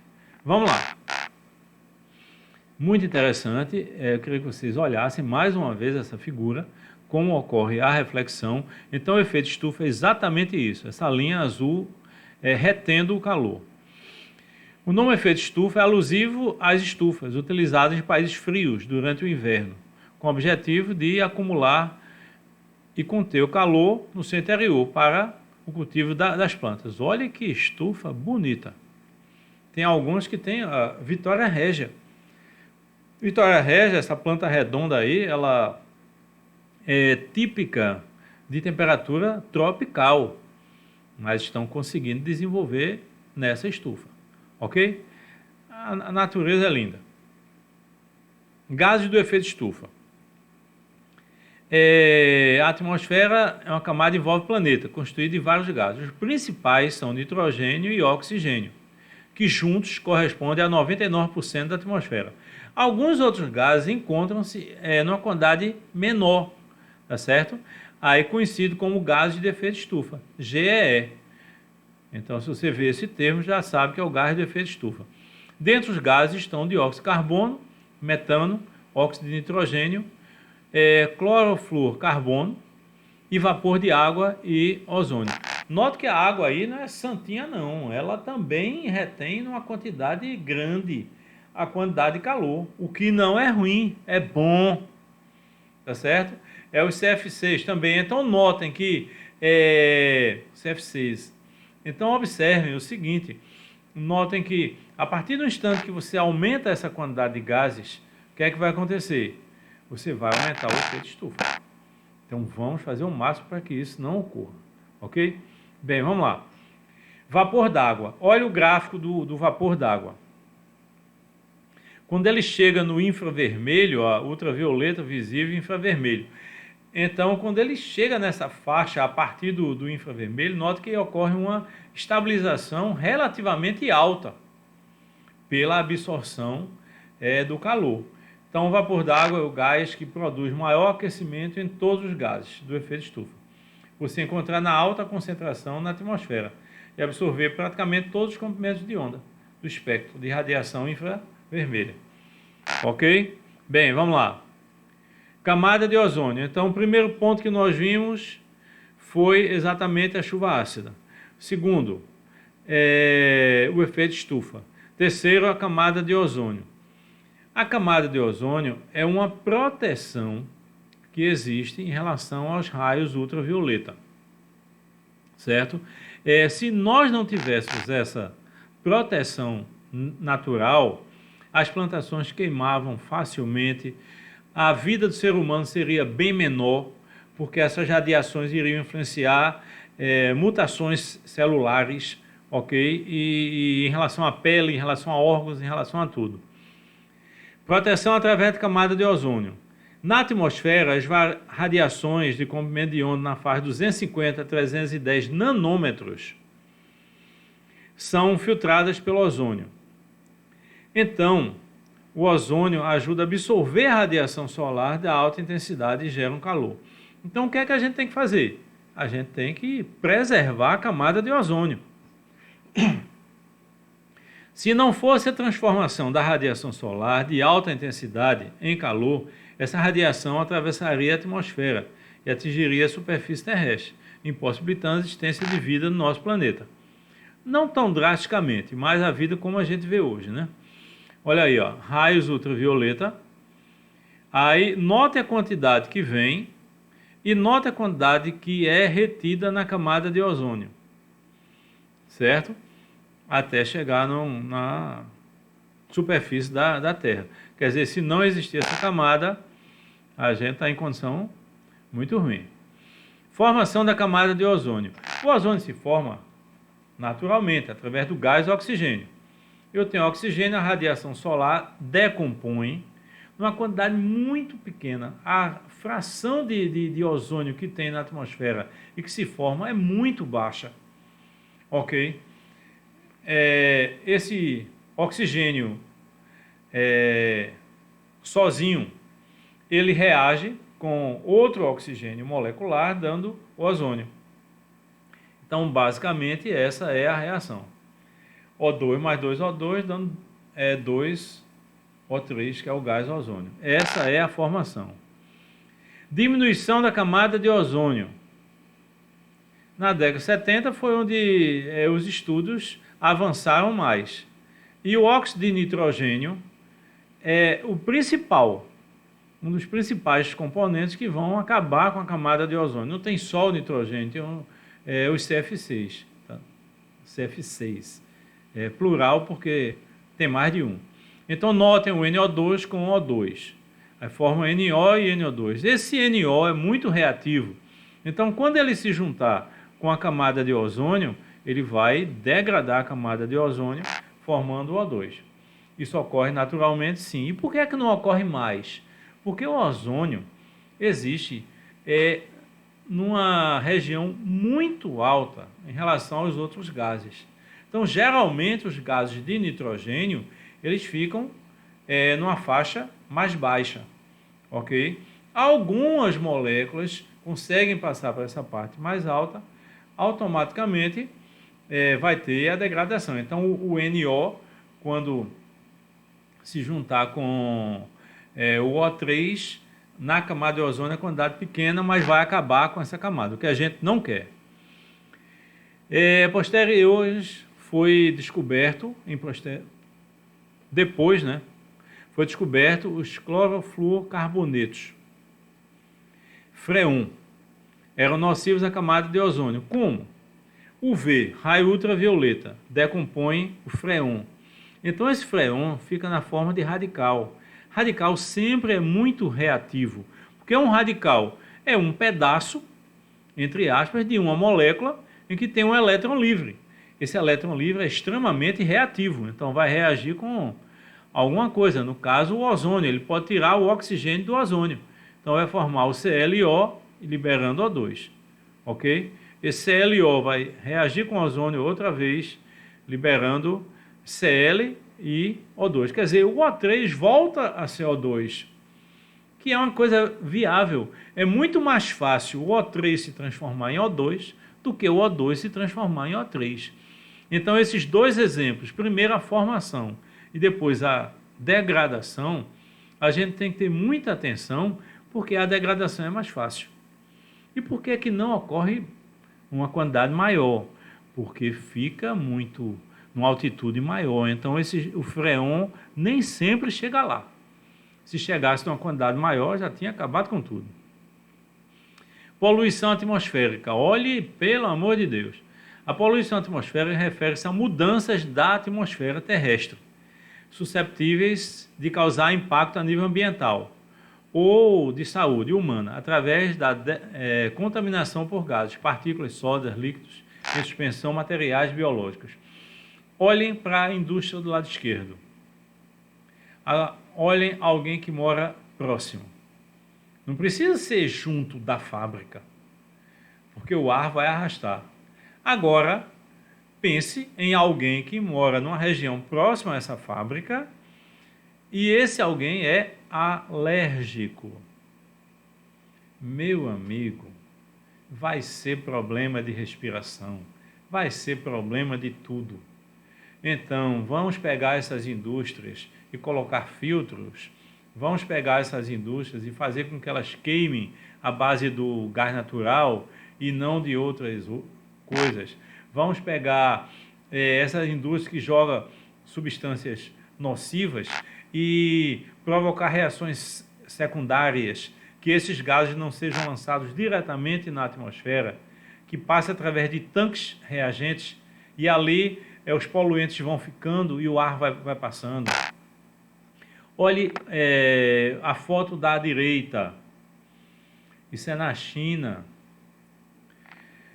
Bem, você sabe que a China é uma capacidade industrial absurda.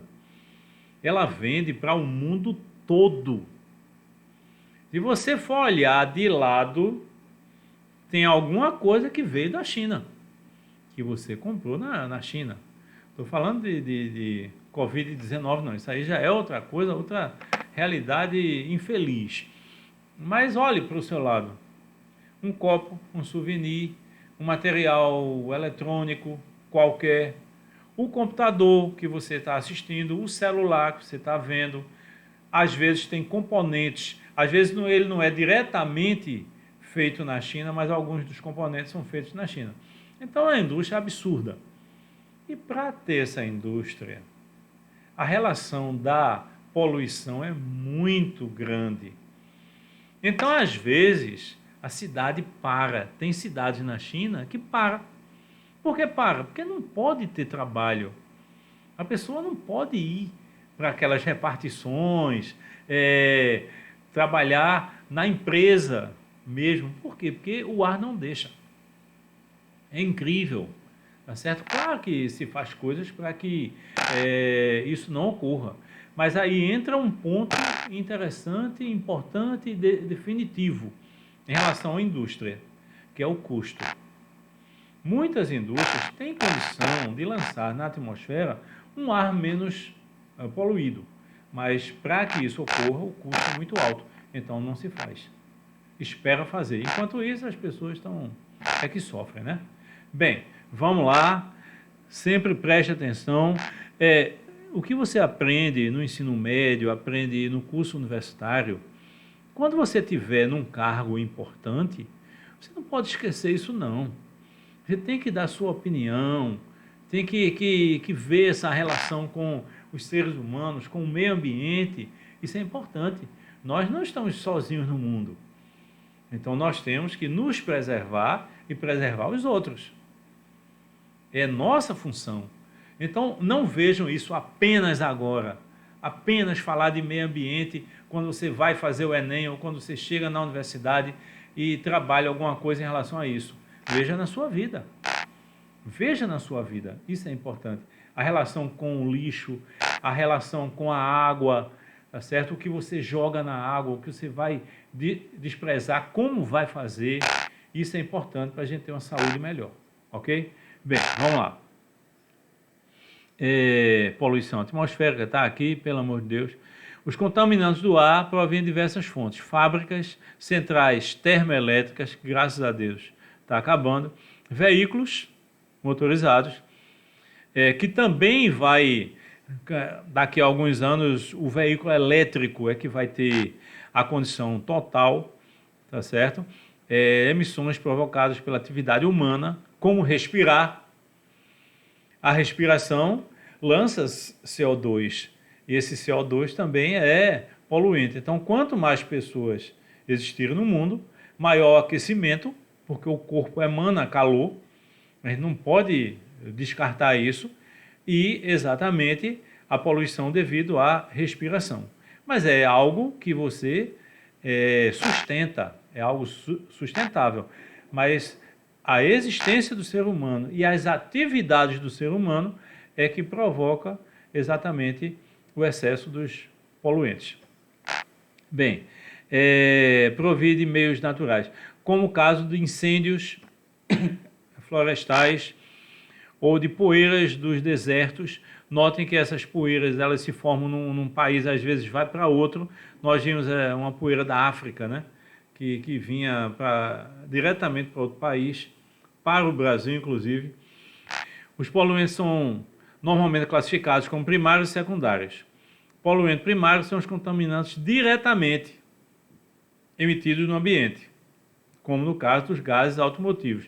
E os secundários, as reações de poluentes primários na atmosfera. É mais ou menos assim. O primário, ele é lançado na atmosfera diretamente. O secundário é produzido através de reações. Bem, principais poluentes primários, SOx, gases do enxofre, do nitrogênio, já explicamos aqui a vocês, a origem, muito importante, carbono, principalmente o CO2. O CO, ele é letal, o CO2 não é.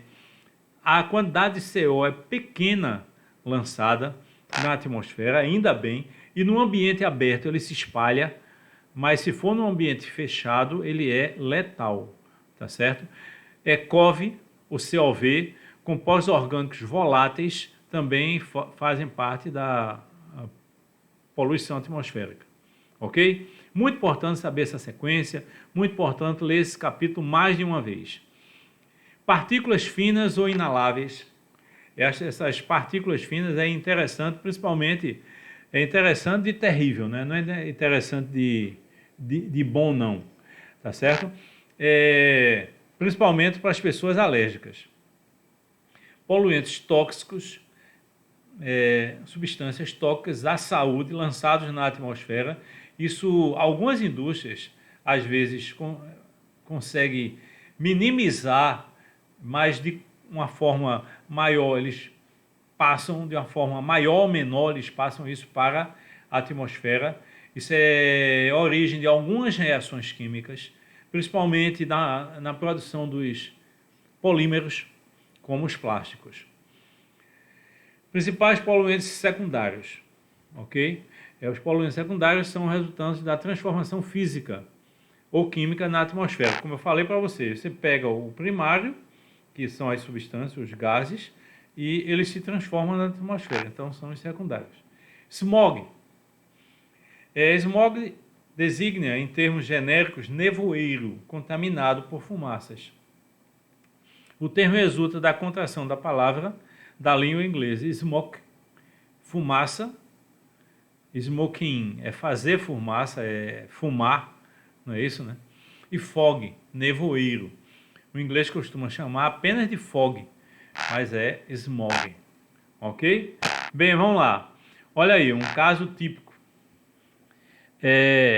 A London Eye, o Cat Hall ali, junto da London Eye, e essa é a ponte de Westminster, que vai dar na estação de Westminster e no Parlamento. O Parlamento com aquele relógio importante. Quando você atravessa essa ponte, ok? Aí note como fica o nevoeiro.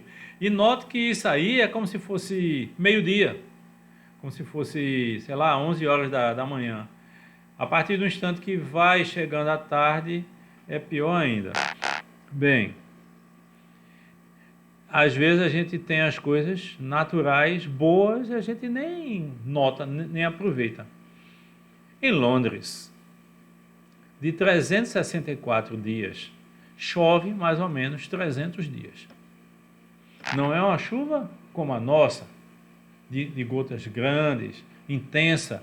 É aquela chuva fininha e fria que incomoda. Outra coisa, alguns dias em Londres tem 5 horas de luz. Hã? E o resto? É escuro, meu amigo. Algumas pessoas chegam do trabalho em casa e colocam as luzes assim, ó, numa mesa. Porque provoca doenças psicológicas, essa falta de luz em algumas pessoas. Então é bom, morar em Londres é maravilhoso, sensacional, tá certo? Funciona. O povo é gentil, bem educado, tá certo? Você faz uma pergunta, lhe trata bem. Ah, mas tem um grosso? Tem, mas é raro, tá certo? Comparado com outros países da Europa, não tem nem comparação. O londrino é educado e gentil, ok? Mas essa relação do meio ambiente, não é todo mundo que chega, não, ok? Então vamos valorizar o Brasil, vamos valorizar o Nordeste, vamos valorizar o nosso meio ambiente, as nossas praias, os nossos interiores. Quantas cidades interiores lindas, maravilhosas. A população não é grande, mas não importa. O que importa é a condição de vida. Isso é que é interessante, ok? Bem, vamos lá.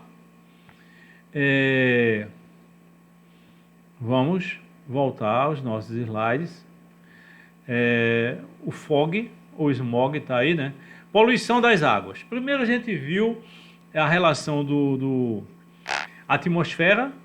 Agora a gente está vendo a água. A água, poluição hídrica, degradação da quantidade de água. Quer dizer, tudo que você coloca na água é algo incomum. Então, está, de uma forma ou de outra, poluindo essa água. Por isso que a água, para beber, ela tem que ser tratada.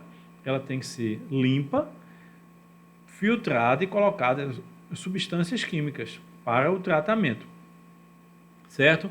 Bem, a poluição hídrica é aquilo que vai alterar a qualidade da água através de atividades, afetar desfavoravelmente o biota, que é a vida, né? O desenvolvimento, afetar desfavoravelmente as condições estéticas ou sanitárias do meio ambiente, lançar materiais ou energia em desacordo com os padrões ambientais.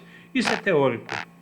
Por quê? Porque o Brasil, infelizmente, é um país sem saneamento. Tá certo? O percentual de regiões que não são saneadas é muito grande e às vezes não está longe, está perto de você.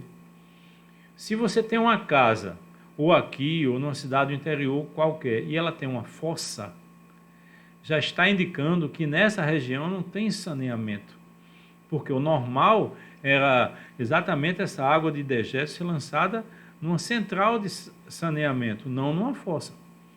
Mas a gente tem as saídas para isso, né? Poluição das águas. Olhe, pelo amor de Deus. Do lado esquerdo é uma charge, mas isso é real. O que se lança nas águas de lata, plástico, tanto as garrafas quanto os sacos plásticos, tá certo? Esgoto, olha o esgoto do lado direito. Essa semana nós vimos uma reportagem em Piedade, um prédio daqueles sofisticados ou coisa assim, que estava lançando diretamente o esgoto no mar, tá certo? Por que razão? Não se sabe. Começa a fazer, daqui que se investigue, daqui que se tome uma decisão, a poluição já está altíssima, tá certo? Bem, vamos lá, poluição das águas, principais poluentes, poluição de fertilizantes e agrotóxicos, exatamente próximo ao desenvolvimento agrícola, né? Ao regiões que têm um desenvolvimento agrícola acentuado. Poluição pela exploração de petróleo, próximo também das regiões. Notem que aí é diferente do ar. Ele não se espalha com facilidade tão grande, é uma coisa mais localizada. Então, fica mais fácil de se tratar. Poluição por metais pesados. Isso aí é um perigo muito grande, porque os metais pesados vão produzir doenças, e essas doenças às vezes são irreversíveis. Os metais pesados são aqueles que possuem a densidade superior a 6. Eles ocorrem em rochas, mas quando presentes, concentrações elevadas, evidenciam ações antropogênicas, quer dizer, vai matar a pessoa. Entre os metais pesados mais perigosos, mercúrio e chumbo. Ok? Então, altera o sistema nervoso, altera uma série de coisas. Nas questões, é importante que você veja essa relação. O que produzir mercúrio e chumbo de uma forma acentuada está indicando uma poluição acentuada. Poluição por esgoto. Isso aí é quase que infinito, tá certo? Você olha o rio Capibaribe, por exemplo, aqui em Recife, ele é completamente escuro. Ele não deveria ser, não deveria ter aquela cor. Ele é escuro principalmente no centro da cidade. Certo? E por que ele é escuro? Porque ele recebe esgoto. Não era para receber. E Santinho não tem ninguém, porque a região do Capibaribe, ali na beira-rio ou coisa parecida, perto de Casa Forte, tá certo? Também é escura, então também está se lançando diretamente nos rios. Deveria ter um tratamento anterior para poder se lançar. Mas isso é uma coisa que há muito tempo se tenta resolver. Vamos ver se a gente resolve. Poluição dos solos. A poluição do solo é através de fertilizantes ou através de venenos. É como ocorre aí. A poluição do solo é toda e qualquer mudança de sua natureza, ou seja, o solo, causada pelo contato com produtos químicos, resíduos sólidos e resíduos líquidos, os quais causam a deterioração ou perda de uma ou mais de suas funções ao ponto de tornar a terra inútil até gerar um risco à saúde. Meu amigo, esses venenos lançados, principalmente em verduras, é uma quantidade absurda.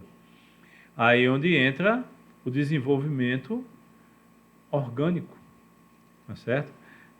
Vegetais orgânicos, às vezes ele não tem um crescimento tão bom, mas pelo menos não tem uma quantidade de veneno tão grande, ok? Bem, a contaminação do solo nas grandes cidades dá-se principalmente pelo acúmulo de lixo em áreas de descarte, os chamados resíduos sólidos urbanos, resíduos depositados. A relação do lixo ela é interessante porque a gente quer que não exista. Todo mundo quer que não exista uma poluição devido ao lixo. Todo mundo quer que as pessoas tenham educação e coloque no lixeiro, coloque num determinado local. Mas a gente quer, mas às vezes tem uma rua, ou tem diversas, ou dezenas, ou centenas de ruas, que o caminhão do lixo às vezes não passa. Ou às vezes passa uma vez por semana. Então, o lixo é produzido diariamente e ele vai se acumulando. Algumas pessoas guardam em sacos até que chegue alguém para tirar. Outras pessoas vão jogando em terrenos. Os poucos que existem ainda, terrenos vazios, ok? Sem construção, chamados de baldios, ok? Então, isso vai se acumulando, vai se acumulando. Então, a partir daí, o desenvolvimento de insetos, de ratos, de bicho, tá certo? Mas por que se acumulou? Porque o lixo foi descartado em local errado. Ah, mas o povo é mal educado, ele deveria jogar aqui e ali. Existe. Existe e independe da condição financeira. Que você vê aí na estrada muitos carrões em que a pessoa abre o vidro e joga uma lata, joga um plástico, coisa parecida. Quer dizer, a educação ambiental não é descumprida apenas por quem é da classe mais humilde, não. É por todos. Às vezes se faz vistas grossas para algumas coisas. Mas acontece que às vezes se quer exigir essa educação, mas se o caminhão que coleta lixo não passa, vai fazer o quê? Vai jogar aonde? Então a pessoa tem que arranjar alguma coisa para isso. Tem outra solução? Vamos pensar. Quem sabe alguém dá uma ideia. Porque esse lixo tem uma elaboração diferente. Isso é importante. Mas não é só acusar porque é num bairro mais pobre, ou porque é alguém que não teve uma instrução, ou alguém que teve uma instrução, mas não tem educação. Não é só isso não, um conjunto de coisas. Então o país tem que fazer a parte dele também. Ok? Bem, vamos lá. Questão dos solos, contaminação. Olhe o lixão. O Brasil, ele desenvolveu uma lei chamada Lei do Resíduo Sólido. Essa lei já era para ser aplicada. O que é a Lei do Resíduo Sólido? É não ter lixão a céu aberto, como esse que está aí. Ok? Mas ainda existem 3.000 lixões no Brasil, a céu aberto. Vocês sabem que o Brasil tem em torno de 5.500 cidades. Isso é aproximadamente, não é exatamente, mas é aproximadamente o número de cidades do Brasil. Se existem 3.000 lixões, se você colocar um lixão por cidade, o que não é verdade, porque tem cidade que tem mais de um, mas também não é comum, você vai ver a quantidade que existe. Aí isso lhe incomoda? Não, você não sabe nem onde é, você nunca viu, então isso não lhe incomoda. Mas incomoda a saúde pública, incomoda você saber que existem pessoas que dependem disso, daquilo que a pessoa joga fora, que não precisa mais. Se fosse em relação a um utensílio ou a uma roupa, mas em relação à alimentação, muitas pessoas vão pegar esses resíduos para se alimentar. Então, é um mundo que tem que ser aperfeiçoado. Por isso é que nós temos que estudar. A gente tem que estudar para ver se muda esse comportamento em relação ao que existe hoje. Tá certo? Essa lei ela tem que ser cumprida. Vamos lá. Como é que se trata? Aí está um exemplo de tratamento dos lixões. Você faz uma espécie de vala. Olha o primeiro desenho. Aí você ali, você deixa uma parte mais alta onde tem a vegetação.